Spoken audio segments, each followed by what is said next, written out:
natin to. Taking that picture. Again, sa mga bagong pasok, shoutout sa ating 246 live viewers. Sa mga hindi pa po nagla-like dyan, palambing naman, Mabsat, no? Like po tayo, Mabsat. Alright, maraming salamat. Here we go. Pasok, Attorney Claire. Bad. May Countdown sa Attorney Claire. Bilisan natin to. At sinasabi niya. Oops, wait lang. Pero yung galaw ni Amy Marcos, mukhang alam nitong propagandistang to. Oh, sino At alam niya propagandista? yung usapan ng Attorney Claire, sino propagandista yan?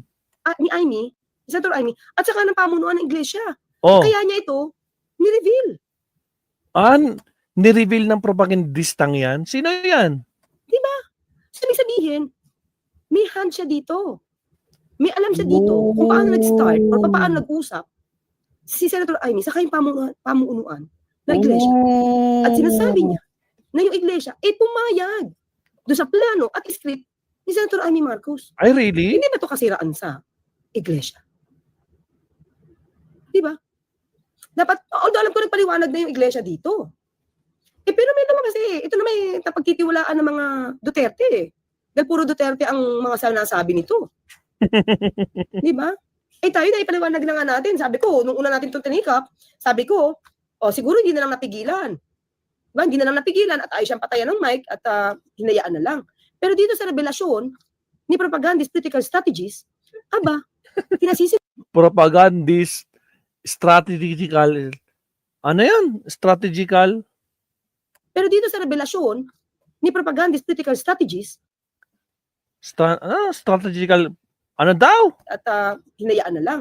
Pero dito sa revelasyon ni propagandist political strategies, Critical strategies.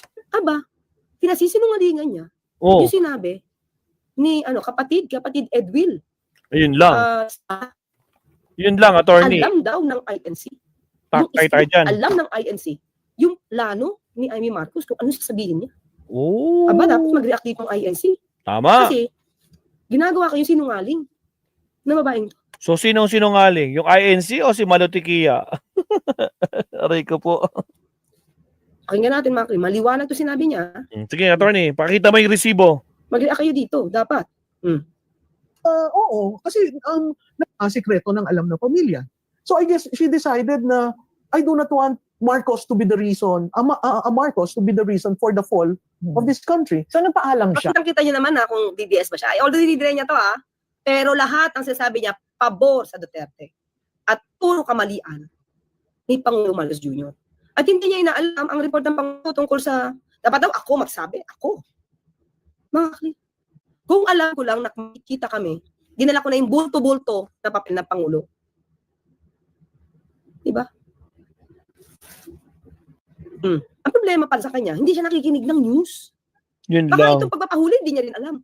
Well, anyway, may mga DDS nagsasabi, drama lang daw ng Pangulo yung pagpapahuli.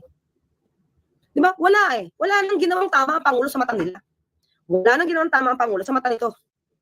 Ng strategist na ito.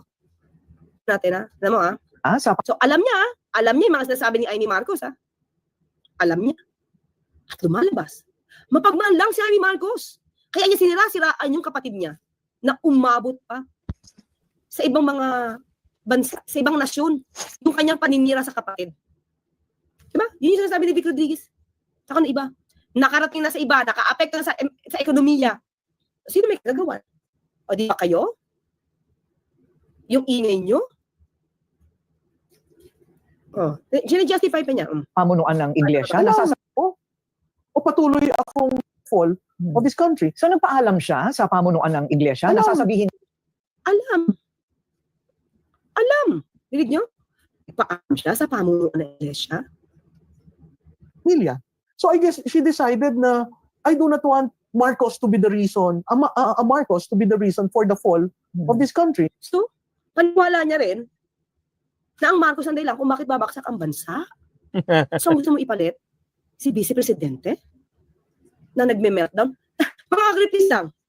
Pakihanap nga sa akin. Bigyan niyo ako ng any news na yung pagme-meltdown ni Bibi Sara, tinawag niyang palengkera. Diba? May kakilalang assassin yung tao. May kilalang killer. Meron ba siya? Man lang bilanggit na ang Vice Presidente ay more than alingkera. Pakihanap nga. Kung meron ba siyang man lang na ito ay kanyang kinundem, pagmura. Mga yung lahat. Meron ba siyang kinundem doon? Anong tawag niya doon? Anong tawag niya sa pagmumura? Saka sa panununtok na sheriff. Yung lahat. Meron ba siyang tinawag doon? Ako, mga level pa ako nagmura na. Diba? So, yung mga pagmumura ng mga Duterte, ito mga kaya, pagmumura ng mga Duterte, yung habang nasa bar at tinatakot ang isang bugaw, diba? Meron ba siyang sinabi doon? Meron ba siyang pang-condemn sa mga ganong aksyon? O ginastify niya to? Yung mga rape joke, ni dating Pangulo Duterte, kinondemn niya ba to? Yung mga panghahalik na dating Pangulo Duterte sa mga babae kahit ayaw. Kaya nga, ang dami nun. Hinahabol pa yung labi. Anong say ni ano dito? Ni strategies. Wala. Pameme yan. Bulag-bulagan din yan pagdating sa mga Duterte. Tragis. Meron ba? Kita mo, di ba? So, kita nyo na hindi siya neutral. Diba? Hindi siya neutral. Malamang. Yung mga pambababae ni dating Pangulong Duterte. May sinabi ba siya doon? Wala. Yung pag-amin ni dating Pangulong Duterte na pumatay siya. May sinabi ba siya doon? Yung inamin ni dating Pangulong Duterte na nagmamariwana siya habang siya'y presidente. Gumagamit ng fentanyl habang siya'y presidente dahil feeling high. Ay, ano po. Wait lang Ito, may sinabi ba siya dito? Sabi ko, totoo nga. Hindi ko lang ito mga klira. Hanapin ko lang. Hanap ko ito. Ito, tingnan ko kung meron siya naging say dito. Kasi baka hindi niya to alam. Kasi hindi siya updated sa mga news. Kaya lagi matataas ang survey ng Duterte kasi hindi niya to alam. Ito, di ba? Kasi marami siyang hindi alam eh. Kasi gumagawa siya ng...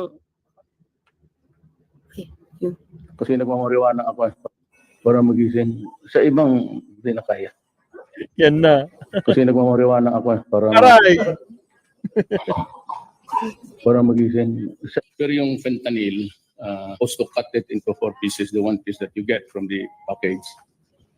There was a time na yung more than just the disappearance of Maine, you feel that you are on cloud 9. Wow, Cloud Pero 9. bang everything is okay with the world. Di ba? Gusto niya yung feeling ng cloud na, yung lutang. Oh, meron kami langgit dito? Propagandista? Strategies? Nothing to worry about.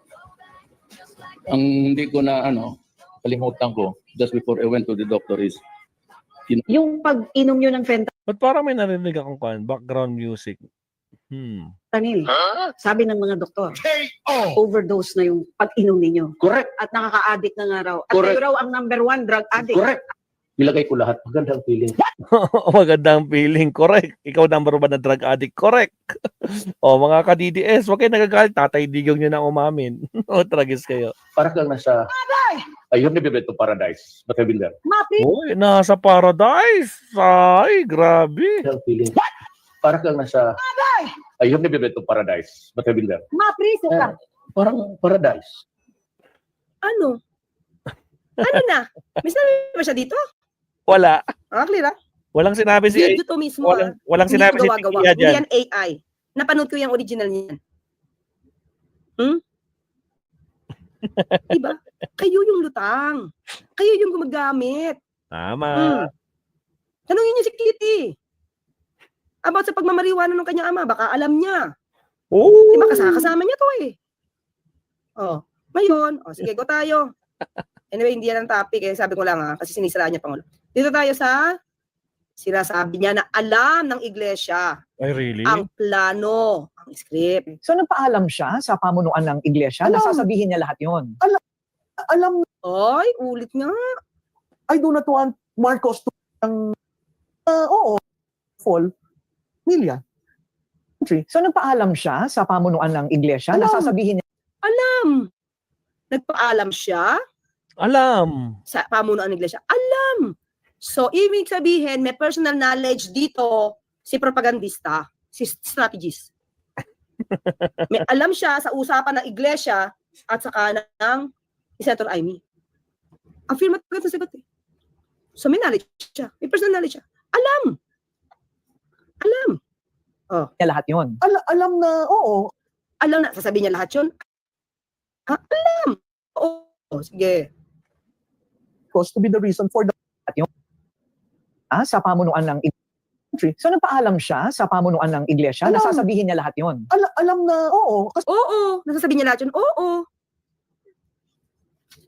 Brother Edwin Sabala. Sana madinig mo to. Revelasyon. Isang malaking paninira ito sa INC. Nako po. Isang malaking paninira ito dahil sinasabi ko na yung sinabi ni Senator Amy ay labas sa inyo na pag-usapan. Pero ang revelasyon ni strategies, alam nyo. Oh, really? Diba? Alam nyo daw. Dito pa to Kikuri na pa niya to inamin. kasi nag-negotiate. Alam nyo daw kasi nag-negotiate. Diba? Personal knowledge to. Tarangan. Again, sa mga bagong pasok, shoutout po. Ilan na like natin? 156. Gawin nyo ng 200 yung like natin, mga absat. Baka naman. Sa mga nakakalimot mag-like dyan, baka nakalimutan nyo lang, like and subscribe po tayo. Salamat. So, ibig sabihin, pinasisinungalingan, strategies, yung sinabi ni Brother Edwin Sabala, na wala ito sa usap. Labas ito sa usap. So, ano ba ang totoo? Ako kasi naniniwala ako nung sinabi ni Brother Edwin Sabala, nalabas ito. At napagbigyan na lang nila nung nadinig nila. Nung nadinig na lang. Kaya lang, pinagpatuloy, natapos, kahit ang haba-haba ng kwento, pinatapos ng INC. But still, ang sabi ng kapatiran, ng pamunuan, labas sa usapan. Kumaga, pinagbigyan na lang nila after nila madinig. Pero dito, strategies, hindi ganun na lumalabas. Alam. Mga INC. Sasabihin ni Senator Amy. Bakit? Oh. Nag-negotiate sila. Diba? So, ibig sabihin, attorney, nilaglag niya yung INC. Itong si Malutikia, ganun ba, attorney? Kasi binisto niya. Di ba? Alam daw ng INC eh. Di ba? Bibigyan ka ba namin ng panahon magsalita? Saan ka ilalagay sa programa? Kaya makikita mo, after nung nagsalita, hindi na nila tinuloy yung third day. Kasi ang sense ko, pag tinuloy yung third day, hindi mo makokontrol yun na yung messaging. Di ba? Sabi mo nga, malinis, walang resignation, ang placard wala. Sa EDSA, yun ang sinasabi, general patronage. So, paano ba yan? May laglagan ba dito? Kaya nga, laglag. Kaiisip ko pa lang sabi, eksakto. Nilaglag niya ang INC, attorney. Nako po. Ay, wait lang. Pasok. Pakinggan natin si Brother Edwin Sabala. Paano niya sinabi ito? Naman po, pinag-usapan naman po ni Senadora at ng organizers ng rally na hanggang sa ikalawang araw, yun pa rin naman po ang ipananawagan ng rally. Justice, accountability, transparency, at peace. Labas sa pinag-usapan ang sinabi ni Senadora. Labas sa pinag-usapan ang sinabi ni Senadora. So, ibig sabihin, hindi nila alam yung script. Hindi nila alam yung sasabihin. Diba? Tama na lang nila ito, ha? Pero noong narinig natin ay pinabayaan natin dahil ang tema po ng kanyang sinasabi ay pakikipag-usap. See? Nalaman na lang nila yung sasabihin nung madinig nila. Walang negosasyon na ito sasabihin mo, ito plano mo. Pero, malinaw na sinabi,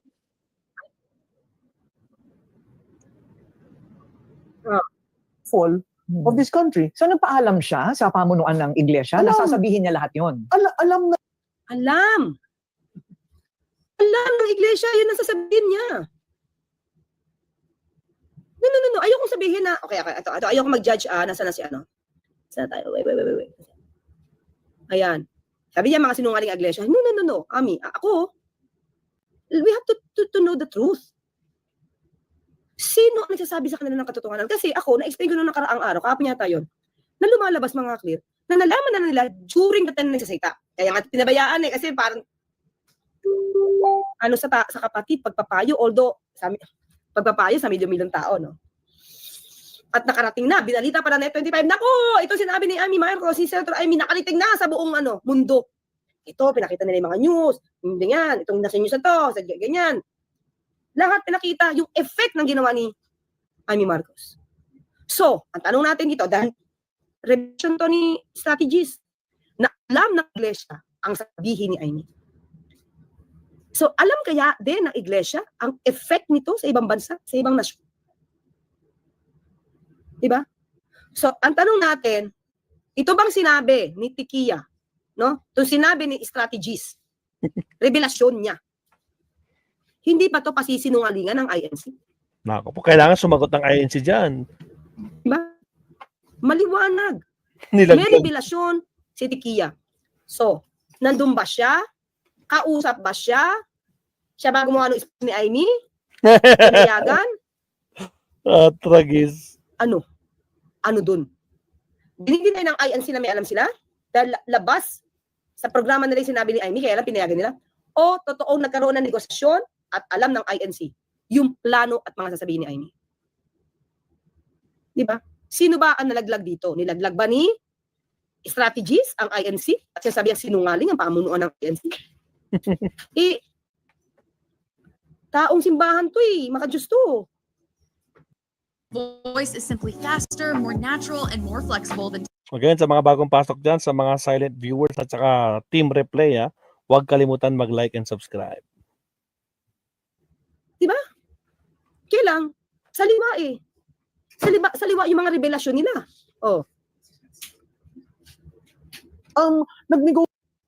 I do not trust. Sa pamunuan ng iglesia, Alam. nasasabihin niya lahat yon. Alam na, oo. Oo. Alam, oo. Nasasabihin niya yun. Kasi nag-negotiate. Bibigyan ka ba namin ng panahon? So, she was there and there was negotiation. Oh. Alam niya Diba? So, ba't nandoon ka? Ba't kasama ka sa pag-strategize? Ba't nandoon ka sa pagpaplano? Nireveal niya, makaka-clear. Iba kasi yung tema natin kahapon because what we heard lang at explain natin, yung sinabi ni Brother Edwil Sabala. Pero sana madinig ito ni Brother Edwil Sabala. No, we do not want to judge on this. Si Tikia po nagsasabi na nagsisinungaling kayo. Alright, Hindi totoong labas ito sa usapan nyo. Sinasabi niya, pinayagan nyo siya dahil may negosasyon. Diba? Kaliwala Magsalita. Saan ka ilalagay sa programa? Nag-negotiate. Bibigyan ka ba namin ng panahon? Magsalita. Saan ka ilalagay sa programa? Kaya makikita mo, ito, magkasaliwa sila. Peace. Panawagan ng rally. Justice, accountability, transparency, at peace. Labas sa pinag-usapan ang sinabi ni Senadora. Peace. Labas sa pinag-usapan ang sinabi ni Senadora. Labas sa pinag-usapan ang sinabi ni Senadora. Nako po. Pero ito,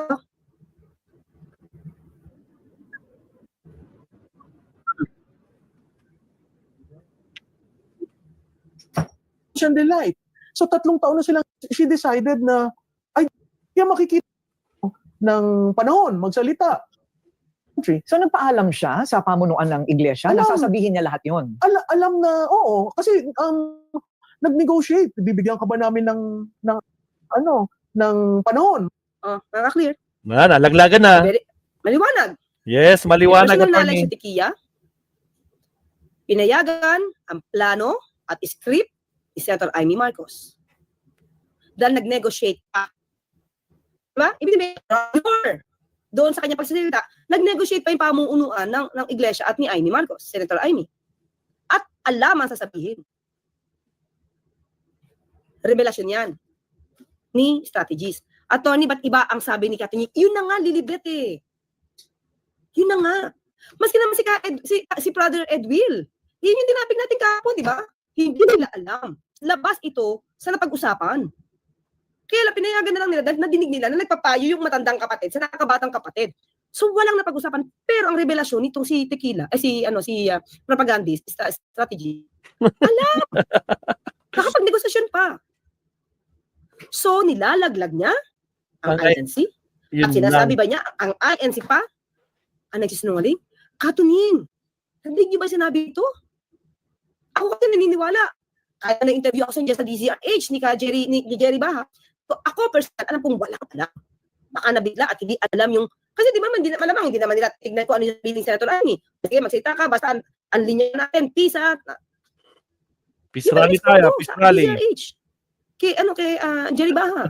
Sa lahat ng pag-i-interview ko, sabi ko, ako, ang alam ko, ang pakiramdam ko, wala silang alam. Hanggang nagsalita si Brother Edwil, sinabi niyang, labas sa usapan. Hmm. Pero, this woman, malapit, Senator Amy. Bakit? Mukhang kasama niya eh. Alam niya yung pagninegosasyon eh. Alam niya yung usapan ng ano eh. Magkasabot pa sila. Kasama niya si Amy Marcos. Mukhang yun ang lumalabas. Malakas yung kanyang kwento. Ay, oo, alam ng INC. Pinayagan siya na sabihin, oo, alam nila yan. Kasi nagkaroon nga ng negosasyon. So may personal knowledge siya. So INC, this woman is making a different response regarding to whether INC knew it all along. Kung ano sasabihin ni Amy Marcos. Dininay ng INC na may alam sila. Pero nireveal ni strategist na pinayagan at may alam. Diba? Lumalabas personal knowledge niya eh. Stop taking meeting notes and let ClickUp AI Note Taker do it for you. It allows Again, sa mga bagong pasok, huwag kalimutan mag-like and subscribe. Personal knowledge niya.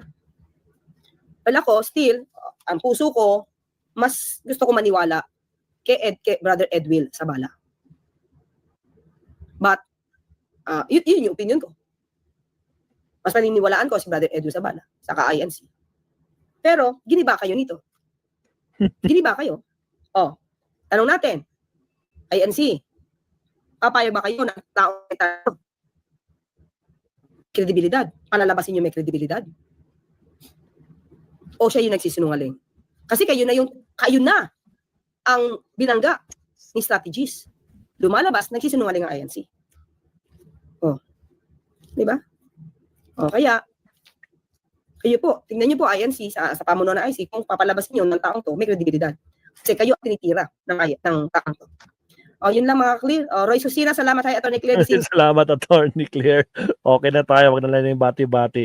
Putragis mga kabsat. Nako po. Talagang ko na. Nako. INC, mag-isip-isip kayo ha. Tingnan nyo, nilaglag kayo ni Malutikia. Agoy.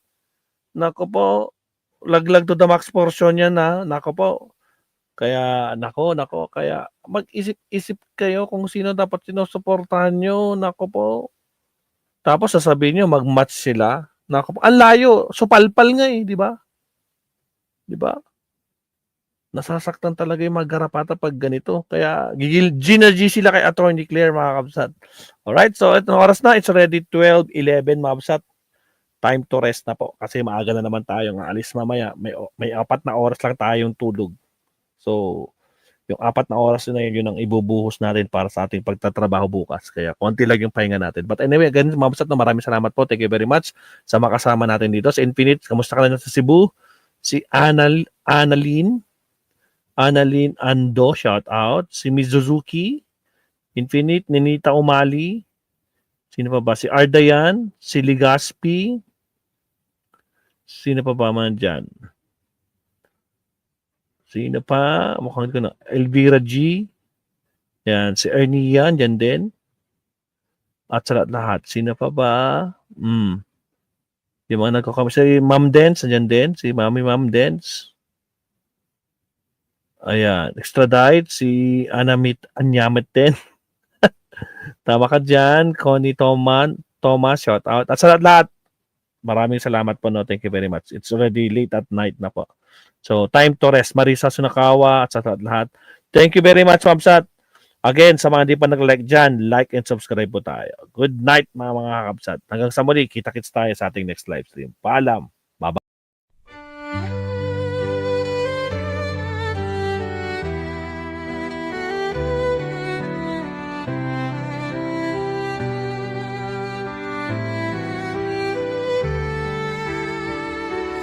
bawat